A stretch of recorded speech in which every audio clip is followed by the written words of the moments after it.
Hello friends, good morning. मैं हूं MJ. जैसे कि देख रहे हैं फ्रेंड्स, ये है हमारा एक रोज़ का प्लांट जिसके ऊपर हो गए थे स्केल। अब ये जो स्केल की बीमारी का ट्रीटमेंट मैंने आपको बताया था कि किस हिसाब से हमें ट्रीटमेंट करना है। अगर हम स्टेम देखेंगे, जहाँ जहाँ पे स्केल हुआ था वहाँ से स्केल निकल गया है। लेकिन फ्रेंड्स, यहाँ पे आपको दिखेगा कि जहाँ जहाँ पे भी स्केल हुआ था तो प्लांट को एक ऑरेंज कलर के धब्बे वगैरह लग गए हैं। तो वो रहने ही वाले हैं, क्योंकि ये एक पेस्ट जो लगा था वो हमारे प्लांट के स्टेम को डैमेज कर रहा था। तो जो भी डैमेज टिश्यूज़ वगैरह होंगे वो सारे ऐसे ही रहेंगे।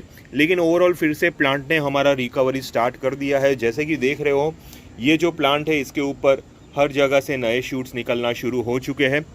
तो अभी ये जो प्लांट है वो हमारा रिकवर हो चुका है स्केल की ट्रीटमेंट से। अब फ्रेंड्स, एक चीज़ मैं आप सभी को बताना चाहता हूँ, बहुत ज़्यादा इम्पॉर्टेंट चीज़ है। जैसे कि अभी मैंने स्केल का बताया, अब मेरे या फ्रेंड्स क्लाइमेटिक कंडीशंस ऐसी है जिसकी वजह से स्केल होने की पॉसिबिलिटीज़ हो सकती है। तो जैसे हम फर्टिलाइज़र डिसाइड करते हैं कि हमें अपने प्लांट्स को कौन सा फर्टिलाइज़र देना है, कौन सा नहीं देना है, वैसे ही इंसेक्टिसाइड आपको हमेशा आपके पास रखना चाहिए, वो भी सिलेक्टेड। अब वो आपको कैसे डिसाइड करना है, देखिए, अगर आप कोई भी इंसेक्टिसाइड, जैसे कि आपने किसी ने बोल दिया कि भाई एमिडाक्लोप्रिड स्प्रे करते रहो, तो आप एमिडाक्लोप्रिड स्प्रे करते रहोगे, लेकिन फिर भी आपके प्लांट के ऊपर शायद रिजल्ट नहीं मिलेगा। तो आपको सबसे पहले तो अंडरस्टैंड करना होगा, समझना होगा कि आपके प्लांट के ऊपर कॉमनली कौन से पेस्ट लगते हैं। फॉर एग्जाम्पल, अगर आपके यहाँ, और पेस्ट भी फ्रेंड्स ऐसे होते हैं जो क्लाइमेटिक कंडीशंस के अकॉर्डिंग चलते हैं। क्लाइमेटिक कंडीशंस ऐसे फेवरेबल होंगे तो बाद में पेस्ट उतने ही ज़्यादा होंगे, और वो पेस्ट नहीं भी होंगे। जैसे कि फ्रेंड्स, मेरे यहाँ जो क्लाइमेटिक कंडीशन है वो कंडीशन के अकॉर्डिंग टर्माइट्स नहीं होते। जी हाँ फ्रेंड्स, जो दीमक रहता है वो दीमक की बीमारी मेरे रोज़ के ऊपर नहीं होती, लेकिन कई जगह ऐसी है जहाँ पे दीमक की प्रॉब्लम बहुत होती है। मेरे यहाँ फ्रेंड्स जो कंडीशन है वहाँ पे स्केल की बीमारी ज़्यादा है, कुछ जगहों पे स्केल की बीमारी नहीं होती। तो जैसे कि मेरे यहाँ थोड़ा सा ह्यूमिड क्लाइमेट है, ऐसा क्लाइमेट है जिसकी वजह से स्केल की बीमारी हो सकती है। मेरे यहाँ समर्स में फ्रेंड्स अक्सर माइट्स होते हैं। तो माइट्स के लिए जो क्लाइमेटिक कंडीशन जो समर सीज़न में क्रिएट होती है वो मेरे यहाँ ईजिली हो जाती है। तो मुझे ऐसे इंसेक्टिसाइड सिलेक्ट करके रखने होंगे जो ये सारी बीमारियों को टैकल कर सके। तो मेरे पास हमेशा रहना चाहिए एक बायो ऑर्गेनिक इंसेक्टिसाइड। जी हाँ फ्रेंड्स, बायो ऑर्गेनिक इंसेक्टिसाइड आप सभी के पास रहना चाहिए, क्योंकि वो एक लॉन्ग टर्म बेसिस पे काम करता है। वो एक पहला इंसेक्टिसाइड आपको रखना है। दूसरा इंसेक्टिसाइड आपको रखना है, जैसे कि मैं मेरे कंडीशन की बात करूं तो मेरे को रखना होगा मेलेथियन। मेलेथियन स्केल पे स्पेशली काम आता है, क्योंकि स्केल नाम की बीमारी मेरे अब शुरू हो चुकी है, तो मे भी दूसरे प्लांट्स के ऊपर भी पॉसिबिलिटी हो सकती है। तो स्केल के लिए मुझे मेलेथियन हमेशा हमारे साथ रखना होगा। तीसरी जो बीमारी मेरे यहाँ होती है वो है माइट्स की बीमारी। अब अक्सर माइट्स की बीमारी समर सीज़न में ज़्यादा होती है, तो समर सीज़न जैसे ही शुरुआत होती है मुझे माइट्स की दवाई साथ में रखनी होगी। माइट्स के लिए ओमाइट है, बाद में दूसरी बहुत सारी मिटीसाइड्स वगैरह हैं। आपको जो भी अच्छी लगती हो वो माइट्स के लिए आप ले सकते हो। मेरा कहने का इन शॉर्ट मतलब ये है कि जो बीमारी आपके यहाँ रेगुलर बेसिस पे हर सीज़न में आने वाली है, तो उसका इंसेक्टिसाइड हमेशा आप अपने पास रखिए। तो कुछ जगहों पे स्केल्स नहीं होते तो बाद में वहाँ पे मेलेथियन की ज़रूरत ही नहीं है। कुछ जगहों पे अगर माइट्स नहीं होते तो वहाँ पे ओमाइट या तो मिटीसाइड्स की ज़रूरत ही नहीं है। लेकिन एक बीमारी ऐसी है जो हमेशा हमारे प्लांट्स के ऊपर लगती है और कोई भी सीज़न में लगेगी, वो है थ्रिप्स।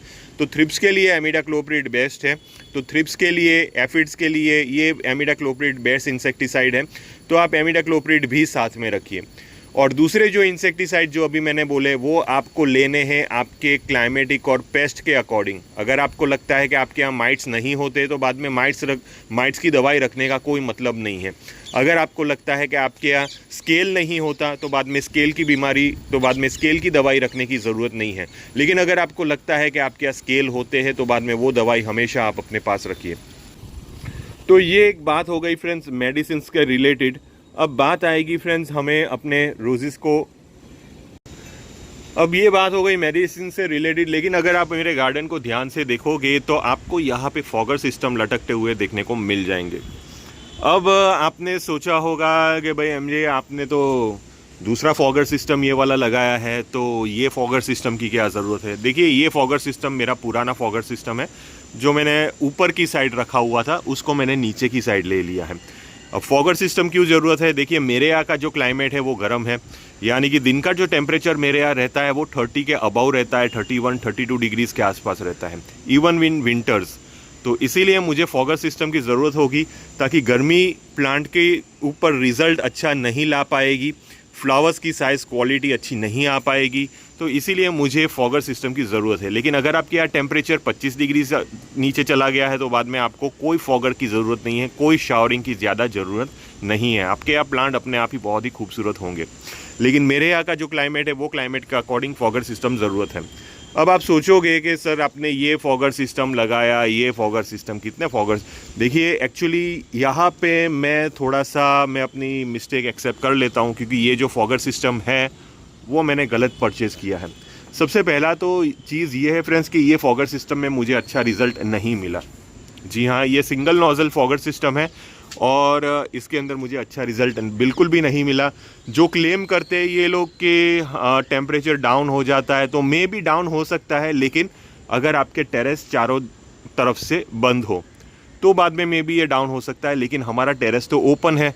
अब जैसे कि ओपन टेरेस रहता है और इतने सिंगल नोज़ल के थ्रू अगर पानी निकलता रहेगा तो बाद में वो पानी बाहर ही जाता रहेगा, यानी कि जो ठंडक मिलनी चाहिए पौधों को वो ठंडक नहीं मिल पाएगी। तो वो एक बहुत बड़ा नेगेटिव पॉइंट है। और दूसरा नेगेटिव पॉइंट ये है कि फॉगर सिस्टम में जो फ़िल्टर इन्होंने दिया था, ये फ़िल्टर बहुत ज़्यादा लीकेज भी मारता है और उसकी वजह से प्रेशर नहीं आता है। तो मुझे फ़िल्टर से पाइप निकाल के डायरेक्ट मोटर में ही डालना पड़ा। तो डायरेक्ट मोटर से पानी उठाता है, डायरेक्ट पानी मोटर से ही निकलेगा, फ़िल्टर के थ्रू नहीं निकलेगा। तो फ़िल्टर मैंने कैंसिल कर दिया है क्योंकि लीकेज हो रहा है उसमें से, तो वो भी चीज़ मुझे पसंद नहीं है। अब यहाँ पे फ्रेंड्स एक चीज़ दूसरी भी है कि ये जो फॉगर सिस्टम है, ये फॉगर सिस्टम 20 नोज़ल का है और 20 नोज़ल का फॉगर सिस्टम मेरे गार्डन में नहीं चल पाएगा, क्योंकि कम पड़ जाएंगे। तो मुझे और दूसरे 20 फॉगर सिस्टम लगाने होंगे। तो इसीलिए फ्रेंड्स मैंने सोचा है कि अब वो फॉगर सिस्टम जो मैंने ले लिया है, अब क्या करें, फिर से ऐसे में मैं नहीं पड़ने वाला। लेकिन जो मेरे पुराने फॉगर सिस्टम है जो ऊपर थे, उसको मैंने नीचे की साइड ले लिया है, जिसका पाइप भी मोटा है। ये 16 mm का पाइप है, 4 नोज़ल फॉगर सिस्टम है, जो मैंने बहुत अच्छा इंस्टॉल किया था। लेकिन मेरे यहाँ गिलेरियो की प्रॉब्लम की वजह से हर जगह से पाइप कुतर दिए थे, जैसे कि यहाँ पे जो देख रहे हो कुतर दिए थे, यहाँ से भी पाइप को कुतर दिया था, लीकेज वगैरह हो रहा था। तो ये फॉगर सिस्टम में कैंसिल करने वाला था, उसकी जगह पे मैं इसको ही लगाने वाला था, लेकिन ये फेल हो चुका है मेरे गार्डन में, मुझे इसका अच्छा रिज़ल्ट नहीं मिला। अगर आप ये टाइप का फॉगर सिस्टम लगाने वाले हो तो बाद में एक बार रुक जाइए, सोचिए आराम से। ये फॉगर सिस्टम आपके प्लांट्स के लिए इनफ नहीं होंगे।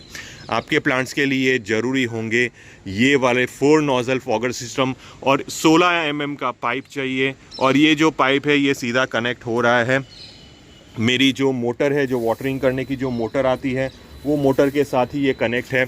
यानी कि मोटर चालू हो गया तो बाद में ये फॉगर सिस्टम सारे चालू हो जाएंगे। मैं आपको अभी एक इसका रिज़ल्ट दिखा देता हूँ कि किस हिसाब से ये फॉगर सिस्टम मेरे चल रहे हैं। और अगर आप देखोगे तो पूरा यहाँ पे शावरिंग टाइप हो जाएगा और बहुत खूबसूरत लगेगा। तो चलिए मैं अभी आपको शुरू करते हुए दिखा देता हूँ। तो जैसे कि देख रहे हो फ्रेंड्स, मैंने फॉगर सिस्टम स्टार्ट कर दिया है। जिस हिसाब से देख रहे हो, फॉगर से नोज़ल से सारा पानी बहुत छोटी छोटी बूंदें निकल रही है। ये सिर्फ मैं 2 मिनट चालू रखूँगा, हर 15 मिनट में या तो आधे घंटे में 2 मिनट ये चालू रहेगा, बाद में बंद हो जाएगा 15 मिनट के लिए। उसके बाद फिर से ये 2 मिनट चालू होगा।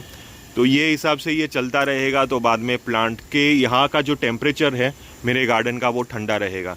प्लांट के ऊपर ज़्यादा शावरिंग की भी ज़रूरत नहीं होगी, क्योंकि फॉगर सिस्टम की वजह से जितनी भी छोटी छोटी जो वाटर ड्रॉपलेट्स है वो प्लांट एब्जॉर्ब कर लेगा।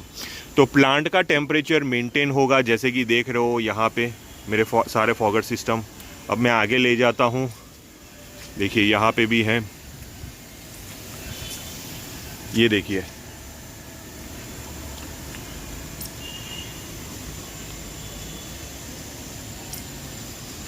अब सेम तरीके से यहाँ पे भी फ्रेंड्स मैंने नीचे से ले लिया है। यहाँ पे जो देख रहे हैं मेरा फॉगर सिस्टम चल रहा है, ये देखिए।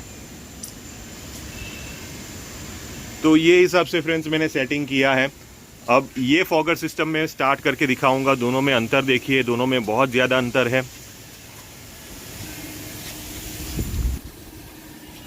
तो पूरे गार्डन में वाटर ड्रॉपलेट्स की मूवमेंट हो जाएगी। तो पूरे गार्डन में वाटर ड्रॉपलेट्स की मूवमेंट होगी तो ऑब्वियसली टेम्परेचर डाउन हो जाएगा। अब मैं आपको ये वाला फॉगर सिस्टम जो है इसका मैं आपको चालू करके दिखा देता हूँ। अब जैसे कि देख रहे हैं फ्रेंड्स, ये वाला फॉगर सिस्टम, ये जो देख रहे हो बहुत ही कम इसके अंदर से वो निकल रहा है। यहाँ पे जैसे कि देख रहे हो बहुत ही कम, और जैसे कि देख रहे हो पूरा हवा में ही निकल जाएगा, ये पूरा हवा में ऊपर इवॉपरेट हो जाएगा।